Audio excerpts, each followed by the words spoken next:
Okay, today we're talking about building and scaling tech-enabled companies. So if you have a tech-enabled company or a software tool or something like that, you want to build and scale it, you want to listen up today. My guest today is Natalie Kaminsky from Jet Rockets, and I'll tell you more about her in a second, so stay tuned. Welcome to the Smart Business Revolution podcast, where we feature top entrepreneurs, business leaders, and thought leaders, and ask them how they built key relationships to get where they are today. Now, let's get started with the show.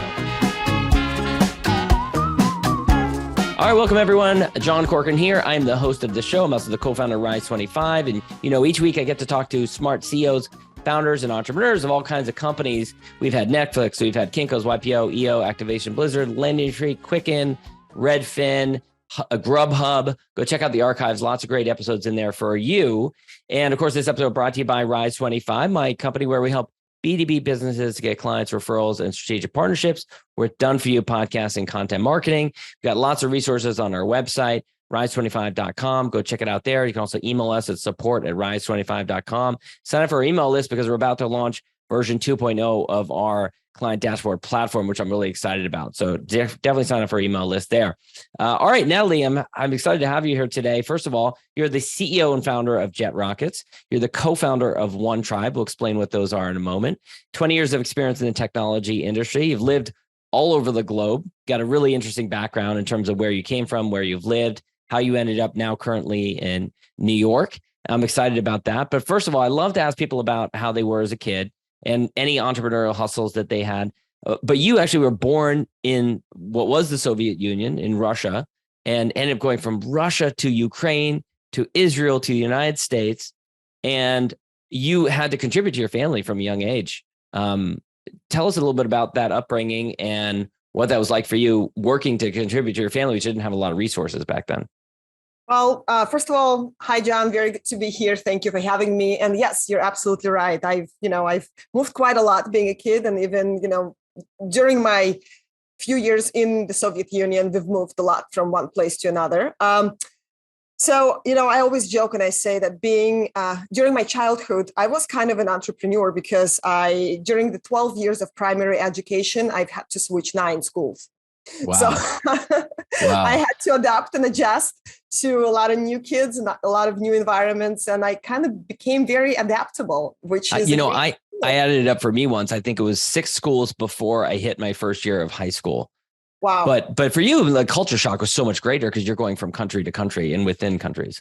Absolutely. I mean, learning the language and kind of, and kids can be mean and you have to adapt, you have to adjust. And, I guess the good thing is that coming out of it, I can find myself. I can be comfortable anywhere in any environment. And I think that's a great entrepreneurial skill to have. Yeah. So, what did your parents do that led you to be moving so much? So it had really nothing to do with their jobs. It was just because they were just moving from one place to another in search of better opportunities. Really, that's what it was. I often get asked, was your father in the military? I'm like, no, he wasn't. We were just looking for a better place to be. That's all. Yeah. And what are your memories of growing up in Russia and then Ukraine? Oh, God. So I do remember, even though I left, the Soviet Union fell apart when I was 10 years old. But I do remember quite a lot about what it was like. And it was not a happy place. Let me tell you that much. I very clearly remember walking to a grocery store with my mom and seeing just like shelves full with seaweed. Nothing else. Seaweed. Can't imagine a can of seaweed. That's like all they had that was left. That was for sale. Really? Yeah. It's like cans and cans of seaweed. That's all they had. And so there wasn't food available. No, there was no food. I mean, there was a time where there was this coupon system where the government would provide you with coupons to be able to go and buy a certain amount of certain foods. So for instance, for each family, depending upon the family size, you would receive a certain allowance for the month. Right. So we had, 3 coupons for bread and 5 coupons for milk. And that's what we had to deal with. Wow. It was not fun, not pretty. I also was a member of the Pioneer organization that was part of I don't know if you've seen those old Soviet photos with children wearing kind of like a red handkerchief around their neck. No, I Right? haven't. I'll have to look it up. Yeah. The Young Pioneers organization. So I was a member of that. And, we had to decide very weird, like brainwashing level of stuff, like how we are dedicated to the Communist Party and how we, want to work for the betterment of the future. And another fun fact is that I remember when I was in second grade, we were told very detailed stories about how poor American children suffer from lack of food and, all the terrible things that have taken place in the United States, apparently at that time. And I remember writing letters to my, kind of like counterparts in quote unquote America of how, you guys should fight and become a Soviet country and then things will get better for you. So, so I remember lots of brainwashing being a child. So, yep, exactly. That was me. Yep. Yeah. Got a picture here, holding up a picture of these kids. Absolutely. Yeah. Yes. That's 1983. So that was just a couple of years before I became part of them. Yeah. Wow. What is it like for you? I know it's hard. I've got kids and it's hard. Sometimes your kids don't always listen to you, but to walk into a Whole Foods now with your kids and to see that array of food. I mean, there's got to be times where you say to your kids, guys, when I was a kid, I remember distinctly going into a grocery store, but there was nothing but seaweed on the shelf. Funny you should bring this up. I actually remember when we moved to Israel, my mother and I, we immigrated to Israel in 1990. And the first thing, we got off the plane and we were met by our relatives. And on the way from the airport to the apartment, they suggested that we stop by a supermarket to pick up some basic groceries.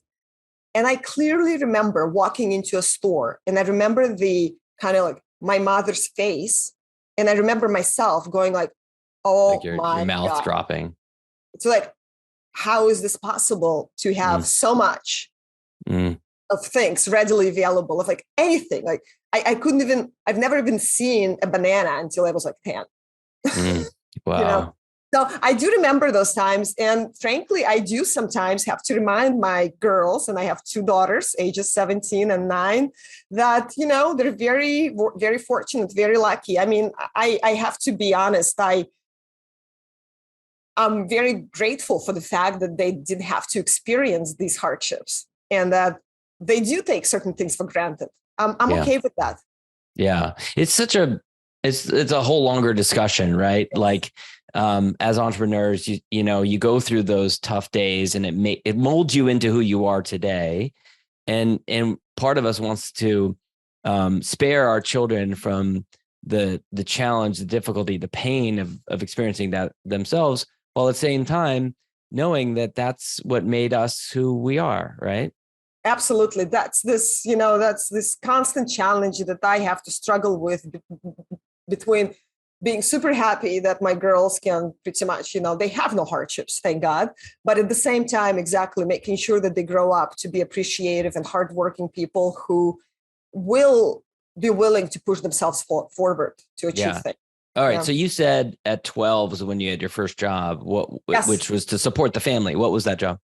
So I got a job at a local, and I lived in a city called Bat Yam at the time in Israel.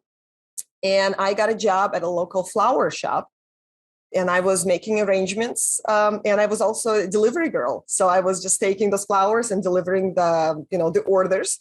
And frankly, I think, often thinking back, I believe that the owner of the store, the woman who hired me, she didn't really need me. Mm-hmm. It was really, quote unquote, like a charity case, right? She wanted to help. And I came to her and I asked for a job and she gave me one. And I remember her son, she had an older, like a son who was driving a car at the time. And he was actually taking me in his car to the delivery address. And I would be the one to take the flowers up the stairs to the apartment, for instance, just so that I can earn the tip. Right. And it was just so, like, thinking back at that moment, I didn't realize what it meant. Later that you realized that was probably the case. Yeah, absolutely. Later that I realized that, and now I'm very grateful to those people, and they gave me this opportunity, right? And really that money made a difference. Yeah. That money, that little money that I was making that allowed us to buy extra groceries or to pay an electricity bill that month, the times were really tough. We just moved to Israel. My mother was working as a cleaning lady. My stepfather, had a hard time finding a job as well. And it was a very tough time. I'm assuming you moved to Israel because your family was Jewish. Yes. What kind of religious persecution did you experience either in Russia or Ukraine, if at all? Yeah, not much, frankly. No? Actually, well, it's funny because my father is Jew, but my mother is Russian. And in the Soviet Union, I remember being called a Jew a few times because that's what they cared about, who your father was.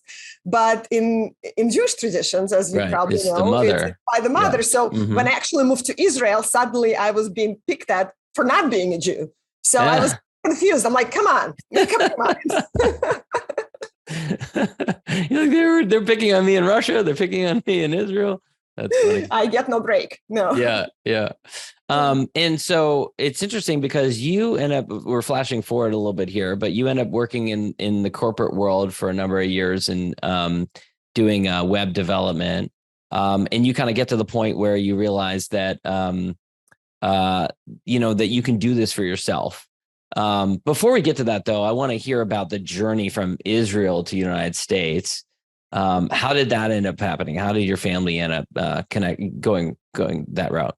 Yeah, well, actually, my parents got divorced, and my father moved to the United States much earlier, even before my mother and I moved to Israel. And so he established his life here. And then we kind of, we weren't in touch very much during those years. But when I turned 18, my father resurfaced and he basically said, look, to my mom, he said, look, I know she's supposed to go into the army now because in Israel, army service is compulsory for both men and women. But instead of going into the army, why don't you just send her over here to the United States? I'm well off. I'm going to send her off to college.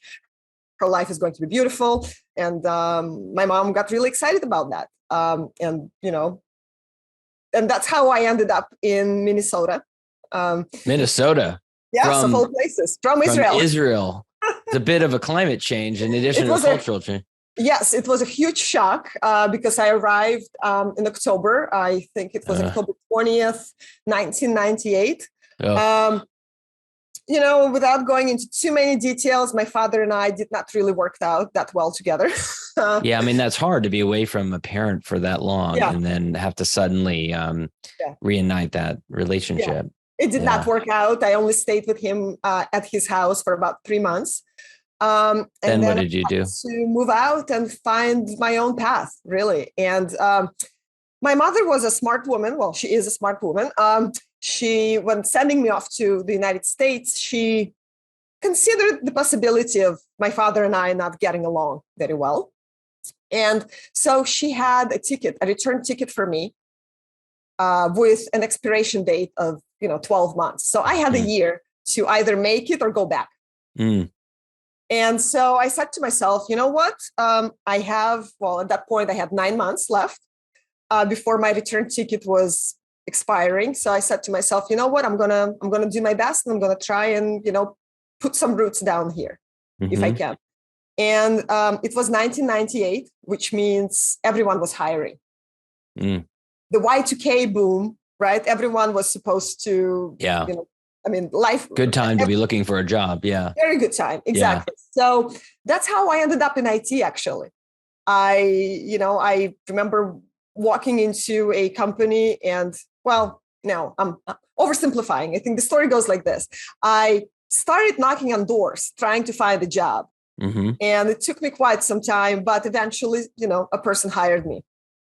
Yeah. And I ended up in the IT industry and I worked my way. Yeah? You didn't have a college degree at this point? Oh, I have nothing. I was just I was just a high school graduate. Yeah. I was 18. I had $500 to my name, and what was the job then? What did you get a job doing? So I got a job. My first job was rewriting a software database from 2-digit years to a 4-digit year. Sounds like a pre-2000 job. Yeah. Exactly. And all I had to do was to rewrite the database and migrate the data. I mean, Okay. Today it sounds like a very simple task. Back then, ChatGPT to do it. Yeah. I had no idea what I was doing, man. You know what? I had a few acquaintances in the industry. So, I mean, they were spending hours with me on the phone, walking me through things. I bought a bunch of books. I went to the library because that was a thing we used to do back then, going to the library. And I spent, I think it was a task, I don't know, maybe 40, 80 hours that I spent, I don't know, like 300 hours trying to accomplish. Yeah. But I got it done. I got it done. And from that moment on, I learned two things about myself. One, I did not want to be a programmer, not at all. And two, I wanted to stay in the IT. I really got excited about the possibilities. I saw what software could do. And I was like, oh my God, I want to be part of this, right? And it was the times were hot. I mean, the 2000s, everyone was doing something right. with technology. And so you wanted to be in tech, but you didn't want to be a programmer. So where did that leave you? What did you want to do? It led me into quality assurance first. So I spent the next 3 to 4 years doing, starting off with sort of just software testing and writing scripts, sort of automated and manual tests.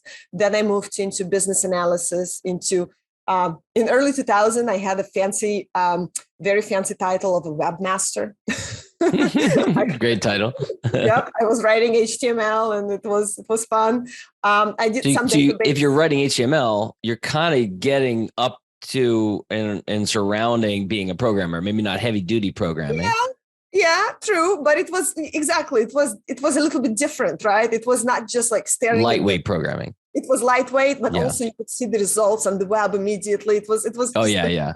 Oh, how satisfying was that, by the way? In the late amazing. Late 90s and the early 2000s, so satisfying to like make a little tweak and then see it show up on the website. It was so exciting. Exactly. Yeah. And then, ultimately I ended up being in project management, which I truly enjoyed. And, I got a lot of clout at that moment. I was like, oh my God, I'm managing a team. I know this, I know that. It really gave me a lot of sort of self-fulfillment, feelings. And then I ultimately ended up working for a company in New York, where I moved from Boston. And by the way, my path kind of took me from Minneapolis to Boston, where I went to school. And I went to Northeastern University, and I kind of worked all my way through getting my college degree. And then I ended up in New York in 2005, taking a job for a small onshore consultancy business. And that's where I spent my last 3 years of a corporate career. And I learned the business of software development because my job at that moment was the chief operating officer. So I learned what it meant to not just write the software, but how do you sell it? What does it mean to develop custom software for clients who don't even know that they need something from you? Yeah. And so you kind of get to this point where you realize, well, I'm doing this for someone else. I can do this for myself, right? There's that. Plus the fact that it's 2008 and the business I'm working for is kind of starting to go under because a lot of our clients were in the financial sector. And if you remember, 2008 was a huge financial bust for many hedge funds and other, in the industry. So I take what I call a sabbatical to figure out what is it that I want to do next. And then one thing leads to another, and I start freelancing. And I start freelancing as a project sort of product manager. And then the client who hired me at that moment, they said, well, you came up with an awesome product idea. Do you also have people to help us develop it? And I said, well, of course I do. You know how it goes. Yeah, right. So I'm guessing you didn't. No, right? I did not. No. Okay. So what do you do? I mean, back then there's no Fiverr, there's no Upwork. So what do you do? There's Elance. Elance. Okay. So, Elance? All right. We're early Elance days. Okay. Exactly. This is pre-Odesk, right? Pre-Odesk. Yeah. I used Elance before it was Odesk. Yeah. Exactly. So I go on Elance and I find this guy whose name is Igor Alexandrov, and he's currently my co-founder and CTO. But at that very moment, he was just a guy, a 20-something-year-old living in Russia. And I did not care where he lived at that time, living in Russia. And did that help because you spoke Russian? Maybe in a way, but like it didn't. I don't think it mattered to me at that moment, right? But we connected, and he was very, very hungry. He was working 20 hours a day. Well, not 20, but very long hours. He was very dedicated. He was really trying to make me happy with my tasks. And he was like, oh my God. And I remember at that time, I think I paid him maybe like $20 an hour. And that, he was super happy about that. Yeah. And so we start our kind of working relationship, and very quickly we realized that we need more resources. He himself is not able to sustain the workload. And so he says, you know what? I have a friend who, with whom I went to college, and he's also a developer. I could get him involved. And I said, do that. Why not? And my friend, his friend name is Alexei, and he's our third co-founder. Nice. And head of R&D. And so kind of like one thing leads to another. And we continue to work like that for maybe 6-7 months. And then we realize, well, we need more people. And so they involve another lady that they knew. Her name is Julia, and she's actually still employed at Jet Rockets today, 14 years later. Wow. And then, the rest is history. It's kind of like one project led to another. And then more people were kind of hired around that core group in the city of Tver in Russia. And at some point, we realized that we had 15 employees. And we said, hold on a second. What are we doing here? Do we have a company?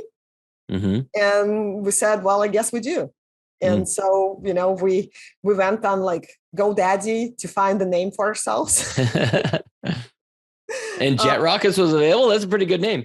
It was, yes, it was, and that's kind of what happened. And now many project-based companies find that there's some point in their history where the projects don't quite line up. Maybe it's a downturn in the economy. Maybe a client scales back. Did you have any moments like that where like, oh crap, what are we going to do with this? We got this large overhead. We got a gap in projects. You ever experienced that? Absolutely. I mean, we went through some ups and downs, and it's, natural part of any business. But I think early on, we decided that we're not just going to take on any project. I mean, of course, for the first couple of years, we take on any project. First couple of years, anything that walks in the door, of course. Yeah. Anything that pays, right? So we did anything. But ultimately, we were able to carve out a niche for ourselves, which was, which helped us develop long-term relationship with our clients. And we migrated to like a retainer-based model with many of our clients, which helped, create that sustainability and then like kind of like long-term relationship, right? So we almost became, instead of just like developing a product and moving on to the next one, we started focusing on becoming a long-term software development partner for our client, right? Yeah. So we have several, like majority of our clients, actually, I'd say about 80% of our clients are retainer-based long-term, where the technology that we built for them is really running their business, let's say like the backbone of their operations. And they do not have an internal development team because they've determined that they like us. So it's all they're more dependent on you. Dependent, yes, but at the same time, it's partnership. I always say that it's very easy to get a new vendor, but it's almost impossible to replace a partner. So we work very, very hard on establishing this partnership relationship with our clients, paying a lot of attention to the human aspect of things. We go above and beyond anytime, like all the time, we do our give me some specific examples of that, because, a lot of companies, a lot of founders will say that, that we care more, we try harder, or something like that. But what are some specific examples of what you do to humanize it or to build a deeper relationship with them? Absolutely. So with many of our clients, our relationship is so close that even their users actually email us in case of questions or problems. We take on the responsibility for even like the customer support if need be, because we know the system so well, right, that we've developed. We we don't say, oh, you know what, we're just going to build what you need. We take active part in thinking about the system, building the product roadmap, actually understanding the client's business, and really embedding ourselves into their daily operation. Very cool. I want to take a little side because I meant to ask you about this earlier, but I've interviewed many immigrants to the United States, and it's an old story of immigrants coming to the United States. You think of Alexander Hamilton and the great story and the great play and musical. Coming to modern day, I'm actually in the middle of the brand new Walter Isaacson biography of Elon Musk, talking about how he was impacted as an immigrant to this country. How much has that story driven you? Many immigrants, sometimes they have a little bit of a chip on their shoulder, like I'm going to prove that I can make it here. Any reflections on that? Oh, absolutely. I truly believe, and for all of you non-immigrant, my kids included, I truly believe that the immigrants that come to this country make this country. I do believe that, and I think we have no choice but to make it happen, right? I mean,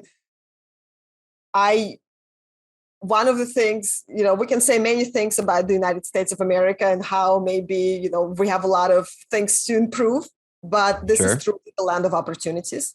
And the fact that anyone, regardless of the circumstances of your childhood or, where you're coming from, where you were born, you really don't have any boundaries to what you can accomplish here. And I really respect, I cherish it so much. And I think that if you kind of take things for granted and you start looking for the faults in this country, this is where you fail. And if you look in the overall immigrant community, I think you'll see that a lot more immigrants are more patriotic than actually people who are born here. So true, right? So true. That's definitely the case. We have seen the other side of things. Yeah, for sure.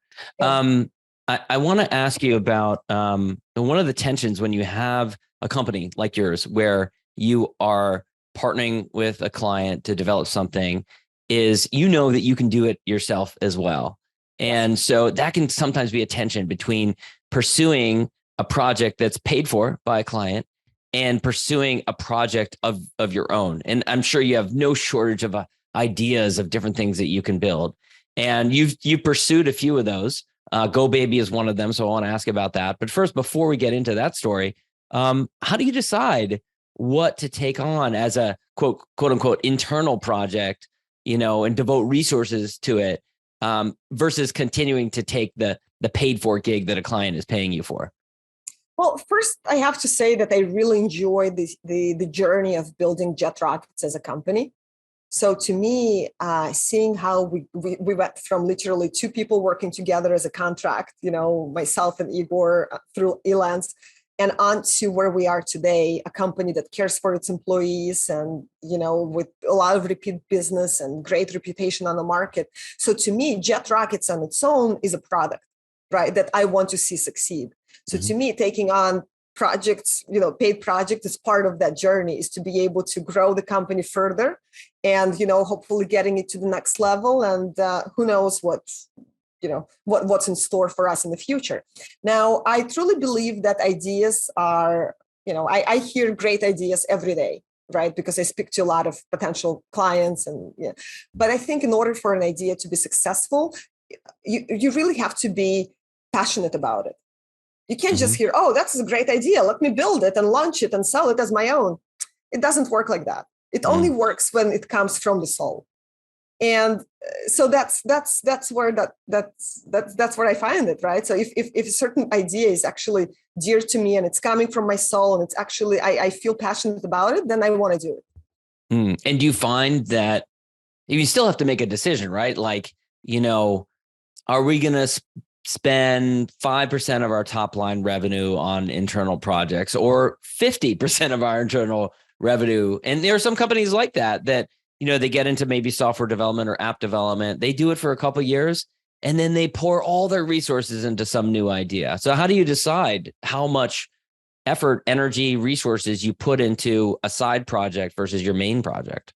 Well, all of our side projects, and we've had a couple, are actually run as a separate, as a client. Okay. So that's what we do. We allocate a project manager to it. We allocate a team, and we treat it as a client. And then we kind of, we do the financial analysis, and we see how much it's costing the company. So, right, so there's a lot of financial questions involved. That's first, but also we run it as a client. So I don't want it to become a side project. I want it to be just another project that's completed by Jet Rockets. Yeah, that's great. That when makes the decision a little bit easier. Yeah. So GoBaby is one of those side projects. It was kind of like the Airbnb for rental baby gear. So someone like myself, who doesn't travel as much as I used to because I got 4 kids at home, but if I was traveling and had a need for baby gear, then that was the idea, was that you could rent it, right? Absolutely. The idea was a peer-to-peer marketplace for baby gear rentals. Exactly. Like you said, if you travel somewhere, you don't want to carry your stroller with you, you could just get from a person at your destination. Yeah.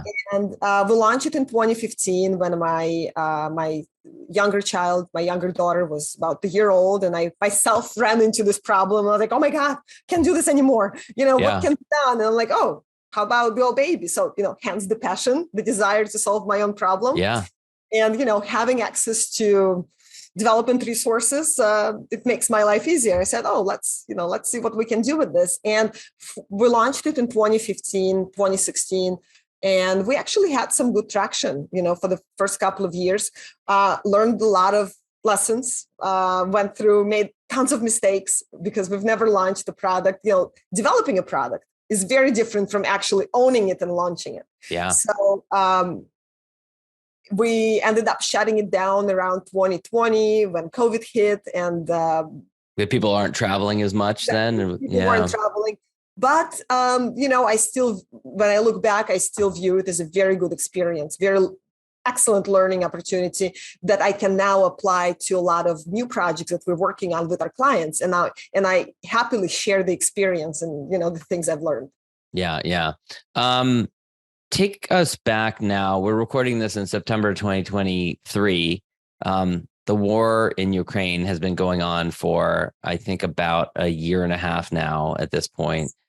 You, at this point, at the beginning of that war, you built up, because of your business partner, a team of about 50 that were in Russia.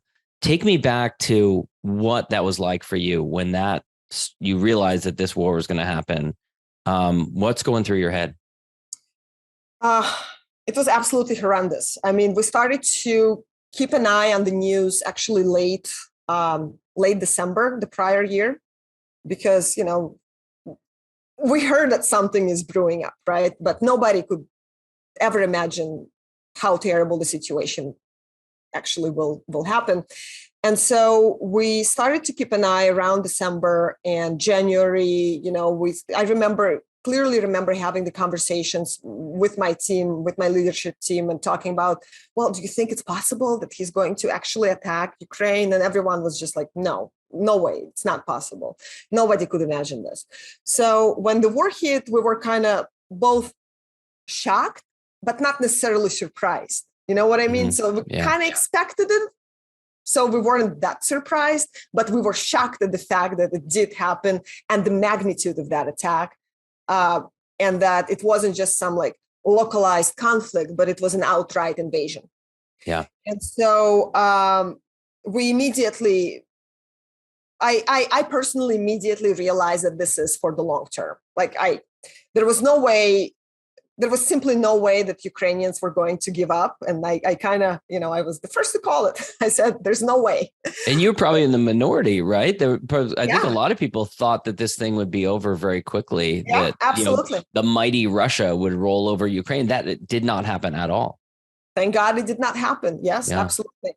And I personally did not believe it would happen. It seemed absurd. I mean, Ukraine is country number 2. It's large. There's no way.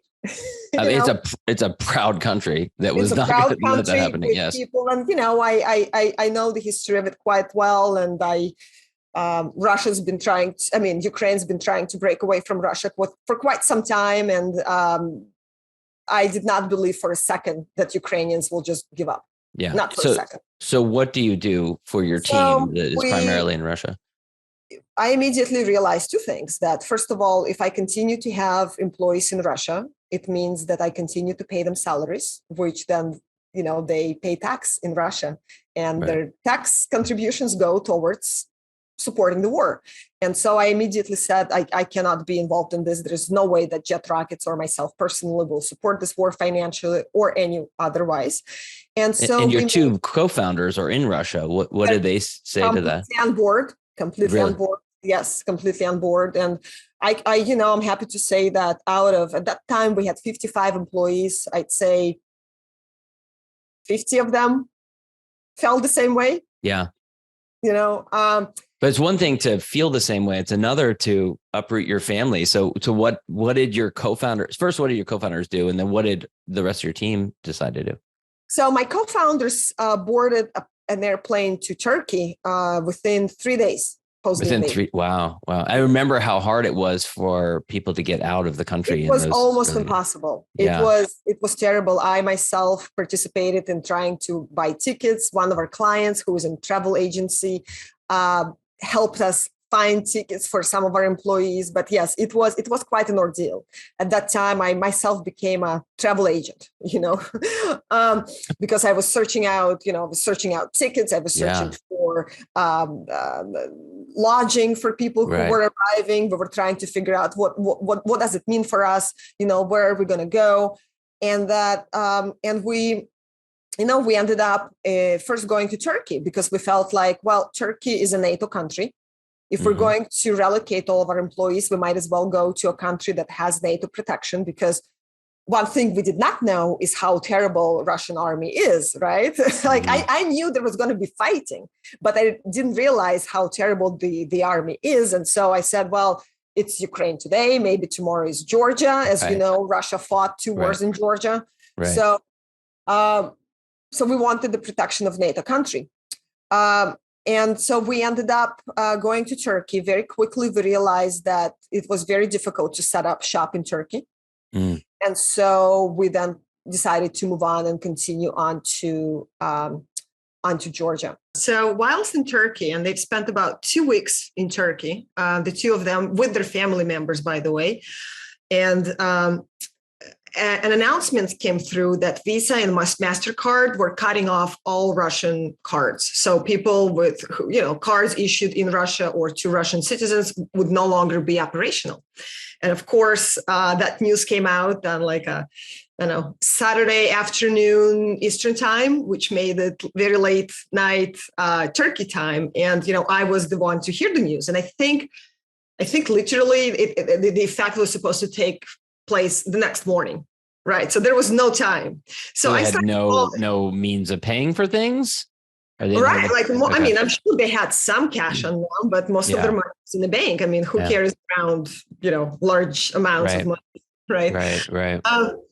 And so I immediately got on the phone, and I clearly remember that date because I was taking my younger daughter to a birthday party at a time. So, both my husband and I are driving in the car. He's driving. We have our kids in the back in the car. And all the meantime, I'm just trying to get through the call. And you know what? When they sleep very, soundly. So it takes me maybe 20 minutes to get through. And I keep calling Igor, and then I keep calling Alexei, and then back and forth. I keep calling one. And then you're calling to tell them that I'm calling to wake them up and to tell them you got to go to the bank because tomorrow morning your cards aren't going to work. And eventually I managed to get through to Igor's wife, and she isn't happy. She isn't having any of this. Yeah. But I explained the situation to her. She wakes Igor up, and then now I'm telling you the story kind of from the words of Igor and Alexei. They immediately get up. They run outside of their hotel. Are they together? Your business partners? They're in separate rooms, I presume. Okay. But they're roughly together. Okay. Yeah, they're staying in a temporary hotel where to figure out their next steps. So together, they're getting out. And they're getting a cab, and they start driving from one bank to another because, ATM machines have limits on how much money you can actually take out. Yeah. And as they do that, they said to me, we saw herds of other young Russians running from one bank to the next bank, bank to get the money out. And Igor made the joke. He said, we even started the recruiting process standing at ATM lines because it was all, young, educated IT people, IT folks, Tech savvy. Exiting, running away from Russia. Man. Yeah. Those are the people who, I guess older people at longer life, more established, they're less likely to leave, right? Leave Russia behind. Well, interestingly enough, it's, if you look at the statistics about the kind of support for Putin's regime, it's, the people sort of like in their 40s and 50s, they still clearly remember the Soviet times. Yeah. And by no means do they want the repetition. Right. So, and then also sort of the younger and educated generation, I guess, of people who had a chance to work with the Western companies as well and kind of see the Western world and experience it firsthand. So, think about, most people between the age of maybe like 30, maybe a bit younger, maybe 25 and like 55. That's the majority of people who actually, they're trying to leave. And right. There was an estimated of over 1 million, maybe like 2 million people have left Russia since the beginning of the aggression of the war. Wow. And roughly probably the ages of your parents when your family left, right? They're probably in that age range. Yeah, right? Absolutely. Look, this could be a totally separate podcast, but, Russia is notorious for kind of getting rid of opposition through pushing people out. Well, and also it's best and its brightest, right? Absolutely. It's best and its brightest. Think about the dumbing of the genetic pool, right? But it's easier to it's easier to govern people that don't think. So right. So your two business partners, so they eventually make it to Georgia, and then you've got about 50 team members who are in Russia who you need to get out. So take us through that. Well, that was quite an ordeal because first of all, just securing plane tickets was an adventure. Right. One of our clients, she's in the travel industry. She was helping us. She was on the call with us, trying to call her, connections, trying to find, seats on planes. And the prices were extraordinarily expensive. Add to that the fact that, about quarter to half of my teammates at the time did not even have passports. Because remember, we're coming out of pandemic. Yeah. A lot of these, nobody traveled. And then a lot of these people are relatively young. So they didn't really have a job that allowed them to travel prior to the pandemic. So they didn't have a passport handy. Right. So we're trying to find, all sorts of unique ways, creative solutions to get their passports done sooner. There's some money exchanges. Greasing the wheels, I imagine, right? Yeah. Absolutely. Russia is a country where, many things can be solved with extra $500. So I guess that worked quite well. So, so I'm sitting here in my Brooklyn apartment and kind of running this operation. I'm the command center, the control panel. And how do you keep the company running and getting the client work done? There must have been drop balls. How do you, and then are you honest with the clients? Do you say, look, most of our team is in Russia. We're trying to get them out right now. We might be a little slow to respond. How do you handle that?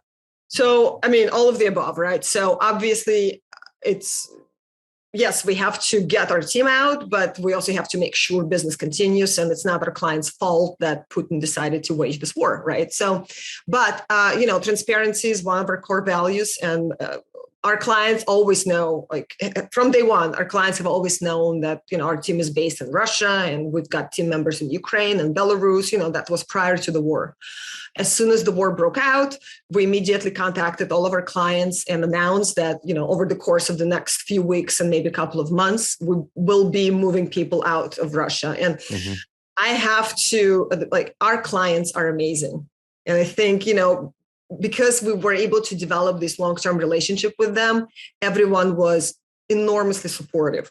From this client I mentioned, who literally herself sat on phones with me, trying to get plane tickets, to clients who postponed deadlines, to other clients who were okay with occasional delays, or just said, you know what, if you need to move a meeting, move the meeting. It's all good. Like everyone was so incredibly supportive. I mean, we're very grateful and we appreciate it very, very much. Yeah. But also the team, you know, I mean, it's not like we got everyone on the plane at the same time, right? So like the team members who covered for one another, right? Who did more work while their colleague was en route to Georgia, for instance.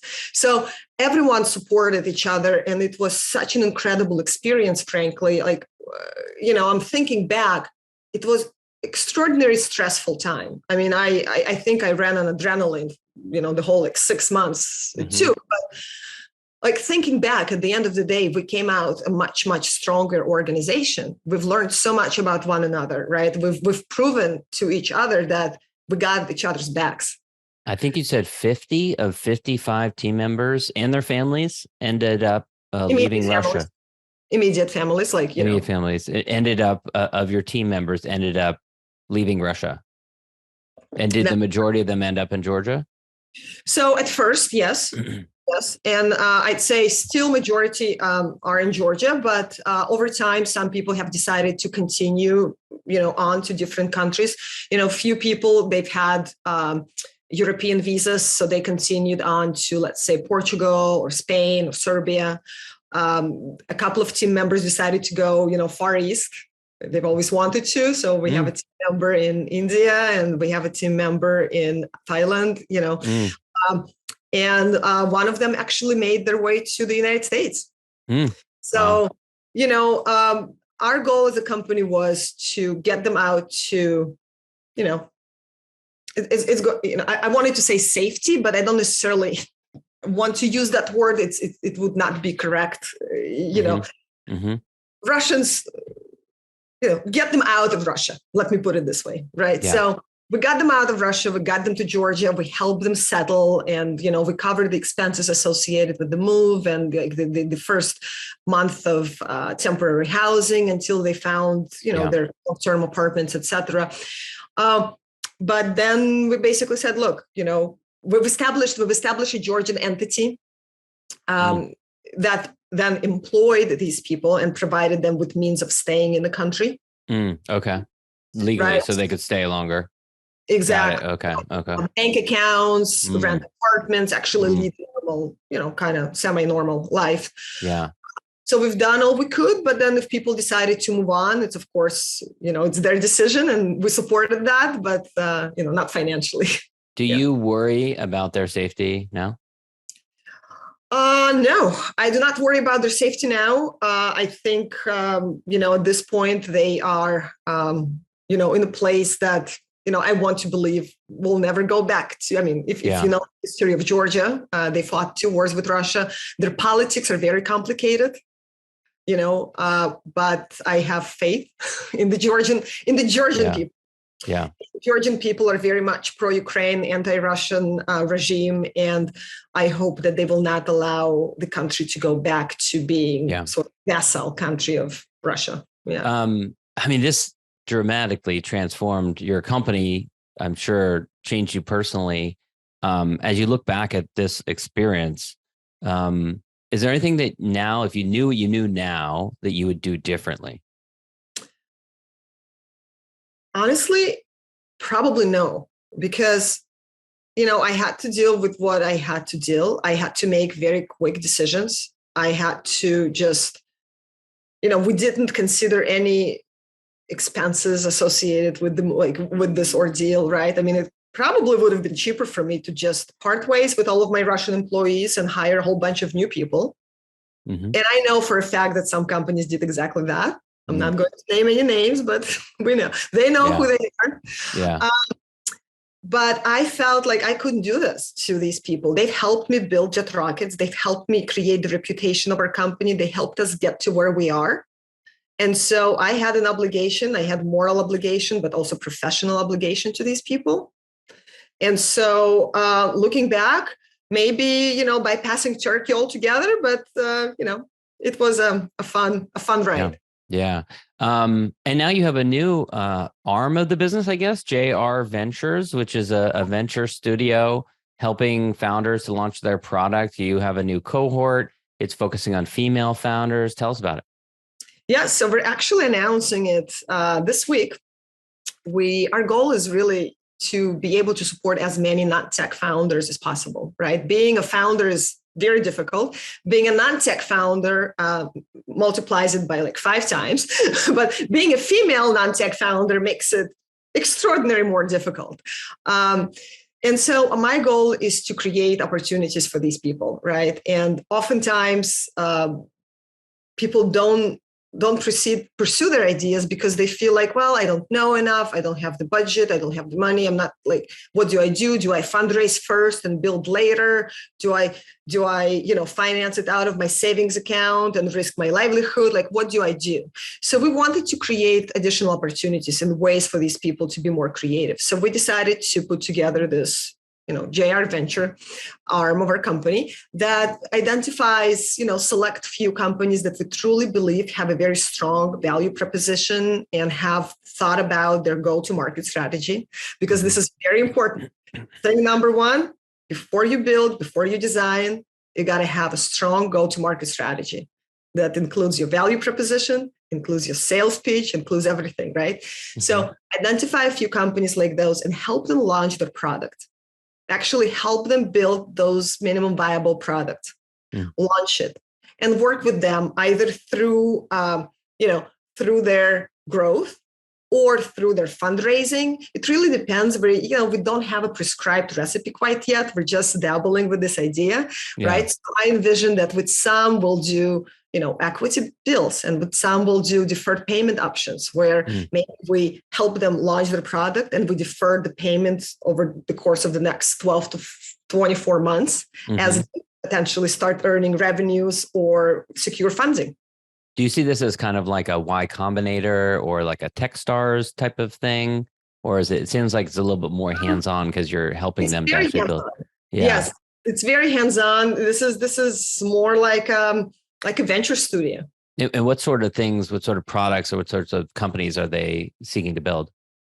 So actually yesterday we had our first call with someone pitching a personal financial planning tool, right? With, of course, their own twist, their own ideas. But we also spoke with a lady who wants to launch a baby-related platform, sort of like a marketplace, right? Like different ideas. Appropriate given your background. Yes. Yeah. But I'm excited to see, I'm excited to see more, right? I'm excited to see what's out there. And that's why once we announce JR Ventures, we're going to probably allow people a period of time of maybe 60 to 90 days to submit applications. We're going to review them all, and we're going to identify those few that we want to work with. Cool. That's really cool. I love that you're doing that. And so where can people go to learn more about that? And then I have 1 or 2 final questions after that. Yes. So they can go to ventures.jetrockets.com. Okay, cool. And then now you belong to a group called Hampton, which I've been hearing about for a while, co-founded by Sam Parr of The Hustle. And it's a new community for founders who are scaling up and growing. Talk a little bit about that community. I'm overwhelmed. That's all I can say. I've been a member for about 3 months now, and my expectations have been surpassed tremendously. Like the level of people I get to meet, the type of conversations you get to have, the type of things that people do, it's just incredible. They're very, because they really focus on tech-enabled businesses in the Hampton community. Everyone is constantly on Slack, right? Like the Slack is very much in a live platform where people come, they share their experiences, they ask questions, and everyone is so open and honest with one another. You discuss things that otherwise, I don't know, how much do you charge? And people share that information. How do you deal with such and such issue? And people go and they share and they kind of give you advice, and they think this is what what has worked for me, this what hasn't. It's been incredible. I've also attended several events in New York City that Hampton had organized, and those were wonderful. And everyone's so friendly. Everyone is so excited, but they're also rooting for you. And one thing that I appreciate the most is everyone is encouraged to brag. It's all about like, tell me why you're awesome. Yeah. Sometimes people struggle with that. People struggle with that, right? Especially, certain people, like depending on your background, you're thought to be modest. But entrepreneurship is not about modesty, right? Like you have to stand up and you have to admit to your wins. And they have this amazing initiative every once in a while. It's like, okay, tell me one amazing thing that happened to you this week. That's and cool. Everyone just goes and brags, I made $1 million or whatever. Yeah. So joinhampton.com is the website for that. I met Sam, maybe about 10 years ago now, 8 years ago now, or something like that, when he was very early on with the hustle. And, at that point, I think he'd built an email list. Still was insane, like in 6 months of like 100,000 people or something. And so he was definitely onto something. It's been really interesting watching his journey, his trajectory and everything. So I'm sure it'll be great. Natalie, this has been great. Last question. So I'm a big fan of gratitude, especially expressing gratitude to those who've helped you along the way. You mentioned a lot of people, business partners and things like that. Your client who's a travel agent who helped to get people out. But a lot of times people will default to mentioning their family or to mentioning their friends or their team. But I want to go even broader than that. Peers, contemporaries, business partners, investors, mentors. Who would you want to shout out and just thank for helping you in your journey? Well, I actually want to shout out to a person named Steve Timmerman. I believe he still lives in Minneapolis, Minnesota. Steve was the founder and CEO of a company called SWAT Solutions, and he took a chance on me and he hired me with zero experience. And I'm really, really grateful to Steve, and everything that came later was really thanks to him. That's great. Natalie, this has been great. Thank you for sharing your story. Where can people go to learn more about you and Jet Rockets? So you can go to my website, jetrockets.com, or find me on LinkedIn, Natalie Kaminsky. That's where I am. Excellent, Natalie. Thanks so much. Thank you so much. Thanks for listening to the Smart Business Revolution podcast. We'll see you again next time, and be sure to click subscribe to get future episodes.